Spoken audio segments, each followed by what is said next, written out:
Hi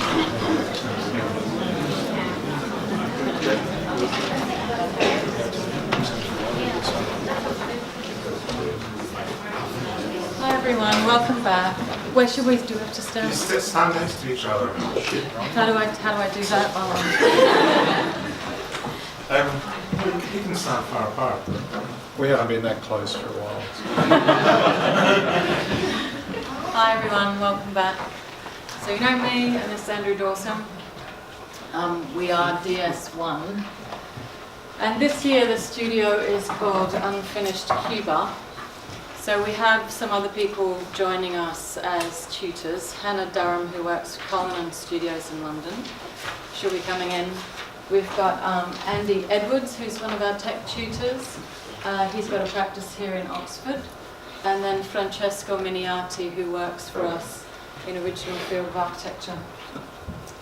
So the thing about this is we've been running studios on unfinished buildings for the last, this will be our third year of working on this project.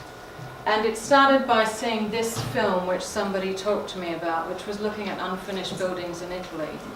But because they'd already been mapped, I was quite interested in looking at how we would expand that elsewhere. So Andrew and I came up with this Unfinished Athens studio, and we ran that between 2014 and 2015. And we've just produced a book on the studio, and we had an exhibition in Athens on the work that we produced. And what came out of it is a series of strategies about ways of working with unfinished buildings. So part of the way the studios work is that we do field work. We go there, we spend at least a week walking around on sites that we actually find beforehand or ones that we just stumble upon. So when we did Athens, we divided up into 4 different areas, and then students would just go out and kind of use urban exploration to find sites. And this was a project from the 1960s that was incomplete, but essentially most of the stock there was modernist buildings. This was right in the centre of Athens. And then the projects that came out of it were playful. They're about sort of impermanence, short-term strategies, social endeavours to try and regenerate Athens. We work with different communities there, looking at how to kind of deal with what they were dealing with after the crisis. Things to do with tradition. And also strategies which were constantly in flux. So the idea that you might build something and pull it down, and actually, you know, cycles of design where this thing is never fixed. And the students worked in very different ways, and some of them are in the book, so I might pass it around so you can have a look at that. That brought up this kind of interest in the idea of unfinished buildings in Europe at times of crisis. And so we then moved the studio to Spain last year, where we were looking at the work of economists. It became more trying to understand economies of actually real scarcity in comparison to luxury, because obviously Europe has this kind of tense history between the two. In both studios, the students were encouraged to understand the construct for which and the context for which the buildings are unfinished and why. And then, although there is a common thread of them not being complete for a reason, there was a preface of all the social and political and economic reasons why they ended up that way.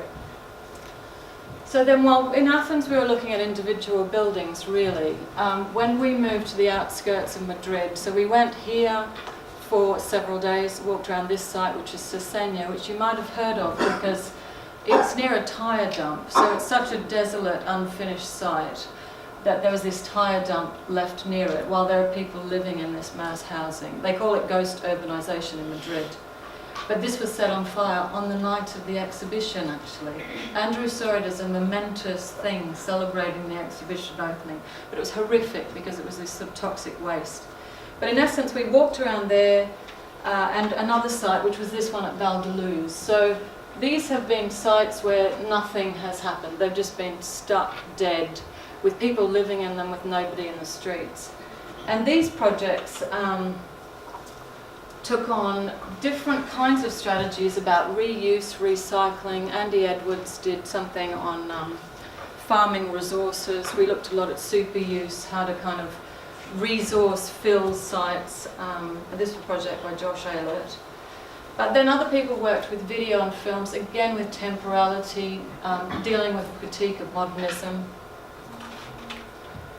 And then also exploring the whole thing which has been coming out of research-led design since 2008, which are other ways of producing drawings, other ways of working as architectural research. This was by Chris Jones, deconstructing these big modernist grids.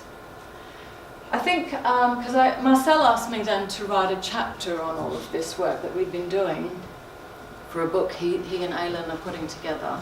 And I'm giving a lecture on Wednesday on that. But it made me sort of really sit down and consolidate on what this research is in the studio. And it's about really how architects engage with capitalism. You know, what are we doing? How are we working in this system? We participate in things. You know, what's our responsibility? How much control do we have? Do we have any? How do we design in strategies? So we're building in a different direction to go to Cuba, because the person that put me onto Unfinished Italy is an Italian in Portugal who I met. And he suggested I move the project to Cuba, because obviously there are a lot of unfinished buildings there, but unfinished buildings that are now ruins. And I think it's interesting because the last two studios were looking at a kind of very contemporary moment of crisis in Europe. Once we move here, I think there's a whole other series of agendas which come up with how do we work in you know, other situations. Do you want to comment on that? The political and social context for Cuba is completely different to Athens and Madrid. And I think that's quite interesting, is how you engage with that. And we've had a bit of advice, and it's very important to not get distracted by the political ideology, but rather focus on the specifics of how people responded within the city to this, to the historical political context. So that's something we will be focusing on. The political ideology will always be in the background, but the focus is really on about the city and how people live and work within the city. So again, it's kind of interesting because we've got this real style mixture, whereas in the other European cities there was much more precincts of just whole modern buildings. There's going to be more of a mixture, I think, here. But also, you know, people talk about frozen sites in Havana. And then the whole of the old Havana is kind of, you know, a lot of it seems to have unfinished bits in it. So we're going to again be using these strategies of field work, photography, video, interviewing people, connecting with people in the areas. And students will themselves find sites as big or as small as you want to then understand, so you can use it as the premise for your project. The interesting thing I think about Cuba, Joelle in the office was talking to Andrew about it, is this massive urban farming strategy that they have, which is as an island in order to be self-sufficient after the kind of detachment from Russia. There was this whole rationing of food and it having to become self-sufficient. So some of the most significant urban farming strategies are happening in Cuba itself. And I've been in contact with a few organisations there to see if we can talk to them about how that's happening. But it's right in the centre of Havana, from what I can gather. So I'm hoping to sort of arrange a talk or meet with some of the people who are working, and there's many, many groups that are working on it. Then there's a film called Unfinished Spaces, which I found. So I wrote to the director, she lives in LA, and she put me in touch. It's the study of this building, which is an unfinished art school in Havana.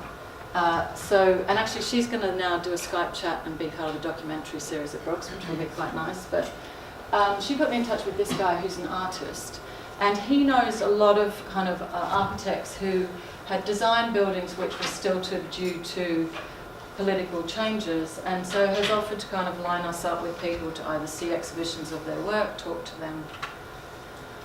Clearly there's going to have to be some understanding of the whole political history, so this is photographs of the revolution from 1959, but I think the imagery, the kind of things, the visuality of it really interests me as well, in terms of it being in between times.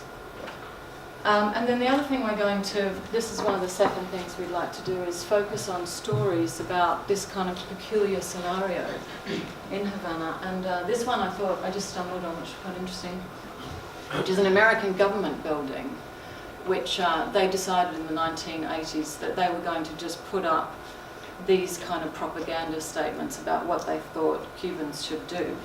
So they would put up messages about what they thought, and people were protesting.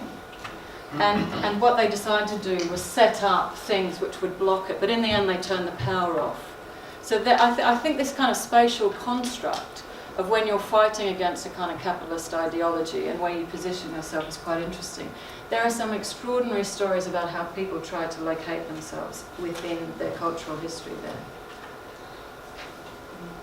The other stuff is this book's just come out by Peggy Deemer. I met her last year. I thought she was fantastic. She's just great. She's a real kind of lefty. And she's just put this book out about immaterial labour and politics. And it talks about other ways that you might be creative in architecture. So it's all about practice. And Philippe has offered to work with us. He's got a studio space. He works on invisible drawing practices. Maybe that's something we do with him. I don't know yet. The other thing is Francesco wants to look at using photogrammetry while we're on site to try to get kind of realistic versions of these things. But I love this incompleteness, even in their symmetry. So, you know, this idea of kind of uber-realism, but then how real do we want to go? And the other thing I think in DS1, this was a drawing by Isabel Mole last year, who we taught. Well, it was a 900 by 900 thing. You might have seen it at the exhibition. But it's a kind of exchange between text, fantasy propositions, the unfinished. A kind of, it was the very first thing she did in week 1. And I like this exchange between architectural thinking, because some people say, oh, you know, you don't need to write or think in architecture. I kind of think you do. And it's not just about